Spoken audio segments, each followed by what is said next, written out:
My son was not a loser, was not a sucker. You're the sucker. You're the loser. Every single thing he said is a lie. Every single one. This man is a criminal. This man, you're lucky. You're lucky.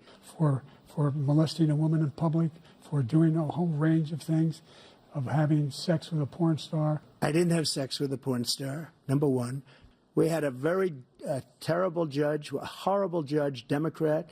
The prosecutor were all high-ranking Democrats, appointed people. What I'm going to do is fix the tax system. For example, we have 1,000 trillionaires in America. Billionaires in America. And what's happening? They're in a situation where they, in fact, pay 8.2% in taxes. If they just paid 24%, 25%, either one of those numbers, they'd raise $500 billion, I should say, in a 10-year period.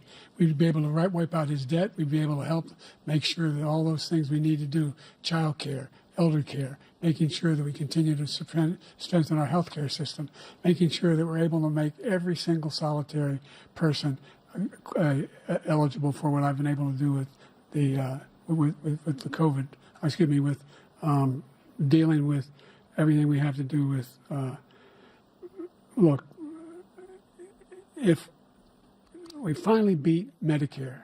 Thank you, President Biden. President Trump?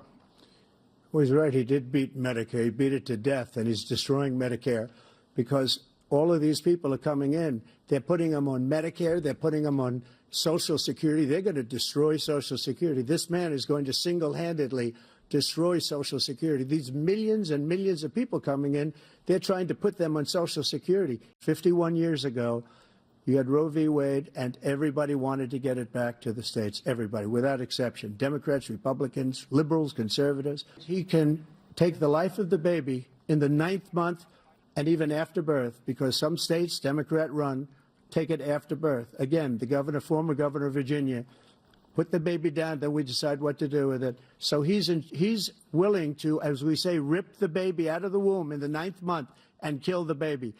Nobody wants that to happen, Democrat or Republican. Nobody wants it to happen. You're lying. That is simply not true. The Roe v. Wade does not provide for that.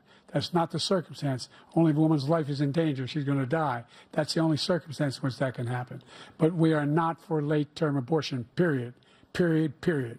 We're in a state where in 6 weeks, you don't even know whether you're pregnant or not, but you cannot see a doctor and have him decide on what your circumstances are.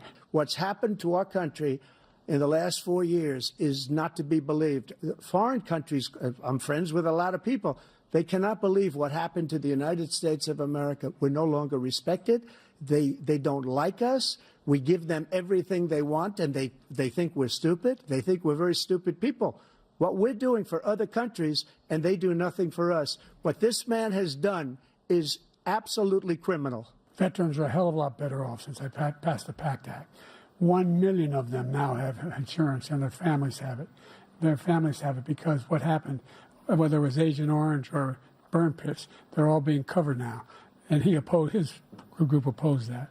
We're also in a situation where we have great respect for veterans. My son spent a year in Iraq, living right next to one of those burn pits, came back with stage 4 glioblastoma. I was recently in France for D-Day, and I spoke all about those heroes that died. I went to the World War I cemetery he refused to go to. He was standing with his 4-star general, and he told me, he said, I don't want to go in there because they're a bunch of losers and suckers. My son was not a loser, was not a sucker. You're the sucker. You're the loser. To think that I would, in front of generals and others, say suckers and losers. We have 19 people that said it was never said by me. He made up the suckers and losers story. He should apologize to me right now.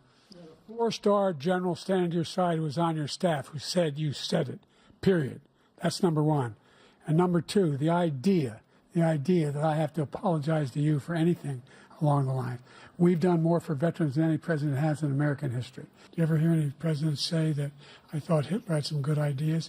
What got me involved to run in the first place after my son had died, I decided in Iraq, because of Iraq, I said I wasn't going to run again until I saw what happened in Charlottesville, Virginia.